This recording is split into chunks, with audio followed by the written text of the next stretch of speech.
মিডিয়ায় এক বড় নেতা বলতে দিল যে একজনের সাথে স্বরাষ্ট্র উপদেষ্টা দেখা করতে তার মিটিংয়ে যে সে একটা মামলা আসামি।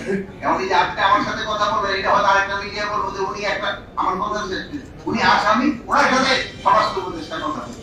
কিন্তু আমি জানি এখান থেকে আমরা এখানে ডাইরেক্টিভ দিয়ে দিচ্ছি, এখানে ম্যাক্সিমাম হইল ভুয়া ভুয়া মামলা এখানে সবচেয়ে বেশি। আগে ভুয়া মামলা করতো আমার পুলিশ, যে 10টা নাম দিত 50টা বেনামি দিত, কিন্তু এখন হচ্ছে কি জনগণ দিচ্ছে 10টা নাম 50টা বেনামি।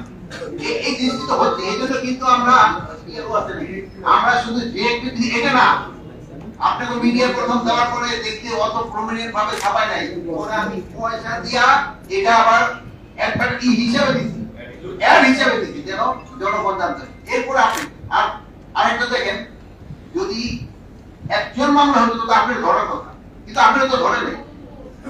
এখন তদন্ত শোনেন, এত মামলার পরে আপনি বলতেছেন এই কেসটা তো আমার পুলিশ দেয় নাই, আমার ল্যাব দেয় নাই, আমার আর্মি দেয় নাই, আমার কি বলে আনসার দেয় নাই, এটা তো আপনি তো এই চিন্তা কেউ হয়তো শুনতে করে দিচ্ছেন।